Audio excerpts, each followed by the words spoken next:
Hi everyone! Today I'm going to talk about 6 side characters who need more love. So we all love a good main characters, but a lot of times it's the side characters that really add flavor to the story. But I feel like they're often overlooked and they're not talked about enough. And so I wanted to make this video in their honor so that I can talk about some of the characters that I feel like should be talked about more, but just aren't given enough screen time. They aren't given enough love. So I have come up with 6 characters that I really love, but they are just not talked about that much. So let's get into it. The first character is SORSCHA from Throne of Glass, and I've actually talked about her in one of my previous videos, which just shows how much I love her. So the Throne of Glass follows a girl named Selena Sardathian, who is an assassin, and as the series unfolds, she discovers that there is more to her than just being an assassin. And the series follows her as she slowly unravels her true identity and how she responds to this greater destiny. So SORSCHA is actually just a healer in the castle of Rifthold where Selena worked as an assassin. So I don't think she and Selena ever even talked in this book. She was always kind of in the background and silently treating the wounds of the main characters, but never really acknowledged. What I love about SORSCHA is her gentle and meek personality, because I think in an attempt of writing strong female characters, I feel like the author kind of just crams the series with a lot of sassy and sometimes downright rude female characters. And I feel like SORSCHA is one of the only female characters in this book that shows any bit of softness. And as opposed to other females who are loud and badass, SORSCHA is the kind of girl that shows a silent strength, and that though she does not have the physical strength to fight the evil within the kingdom, she still hopes and strives for a better world. Next up is ROLAND from the Brotherband Chronicles. So this series is about a brother band, which is a group of teenage boys who sail the sea. And this story follows our main character, Hall, who is the captain of a brother band called the Herons. And I've actually once did a painting of their ship, and I think I'll insert the picture right here. And yeah, that's my painting. And so this series just follows this brother band as they embark on various adventures. But this character, ROLAND, is actually not in the main squad. He is the captain of another brother band called the Wolves, and he only makes an appearance in the first book and is briefly mentioned in other books. And he's described as being very charismatic and kind, and he even rescued Hall when he got bullied by this prick called Tersgud, and I just thought he was so cool coming to the rescue and saving Hall from the bullies. And I actually low-key had a crush on him back then, and I just wish he had more importance in this series, but sadly he just wasn't mentioned that much in the following series.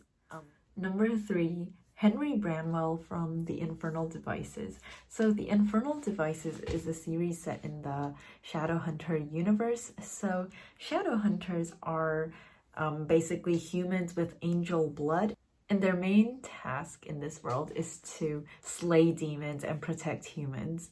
So this series follows a girl named Tessa Gray, and she was just an ordinary girl until her life got very closely entwined with the Shadowhunter world. So Shadowhunters are organized into different institutes.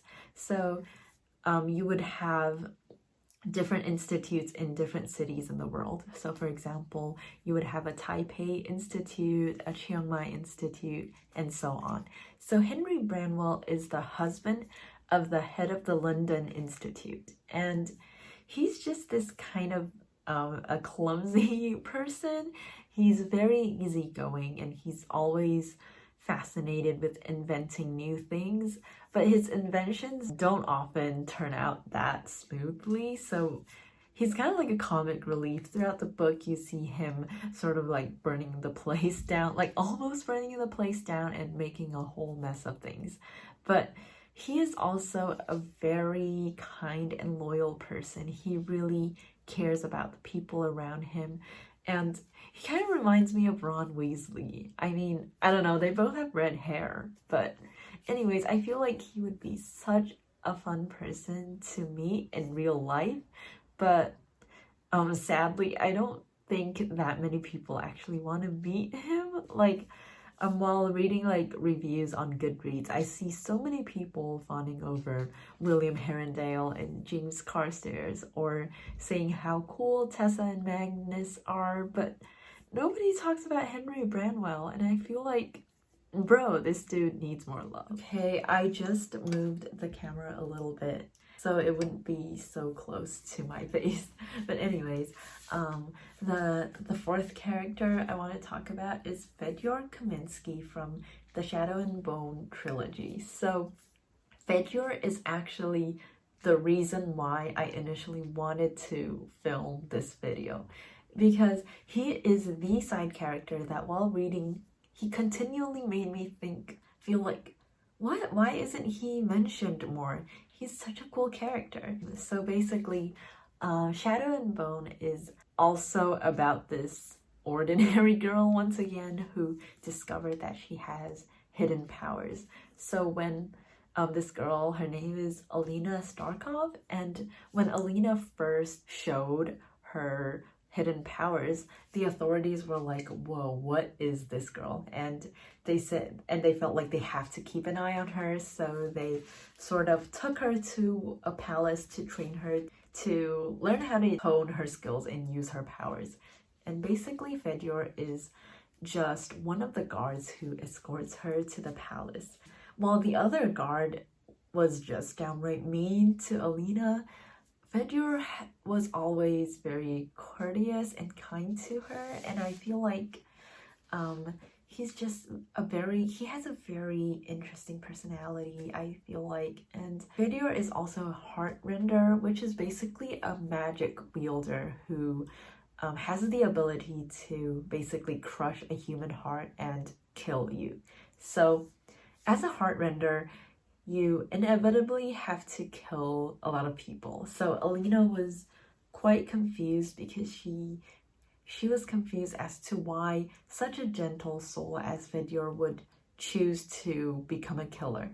And she sort of asked him that, quite rudely in my opinion. But I remember the book describing how FEDYOR smiled kind of sadly when he heard that question, why do you want to be a killer?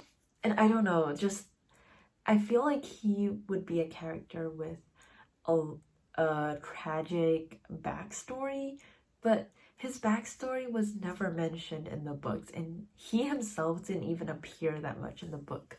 So I don't know, I just felt like it's such a shame that a character with so much potential was kind of just put to the side and never really talked about. But I guess that's just real life. You don't really get to know the people you want to know.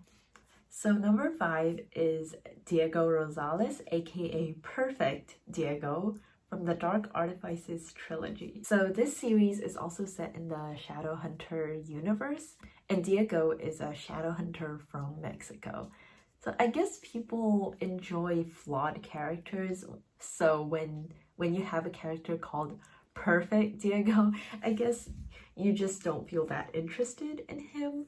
But I quite like him, and I never found him boring in this book. He is a very smart person. He studies at the Scholaments, which is a school where really smart Shadowhunters go to, and he often acts quite prim and proper, and he is a very cautious man, I think.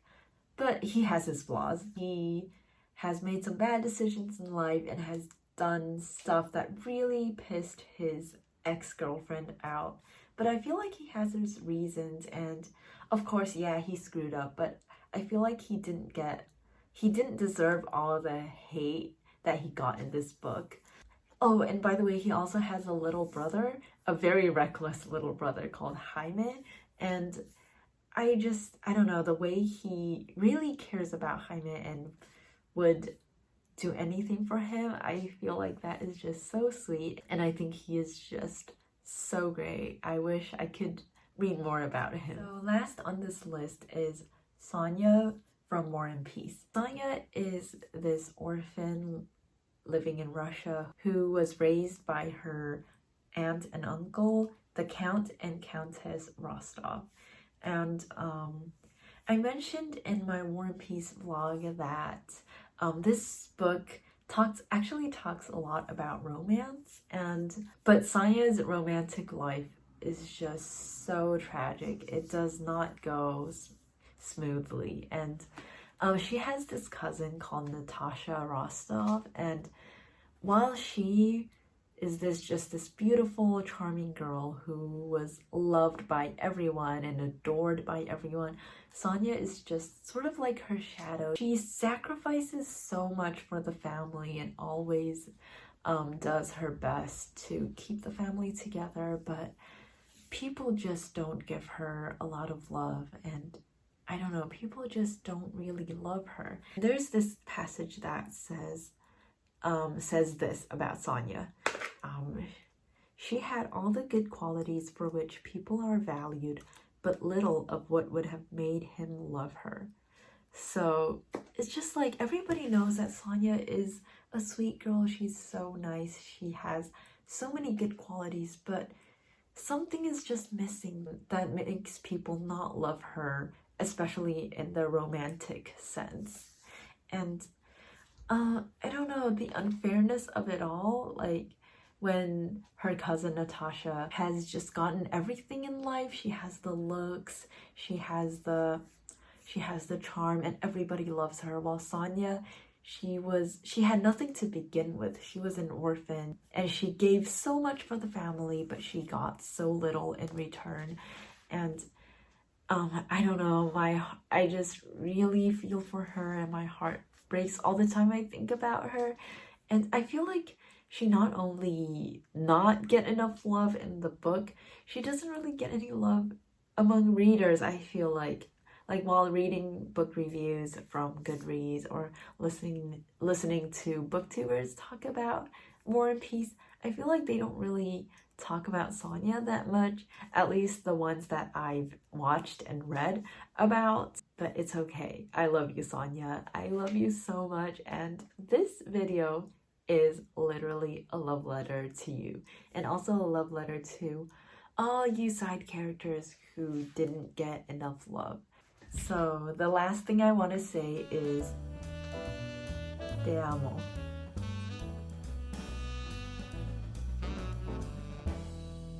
So this series is also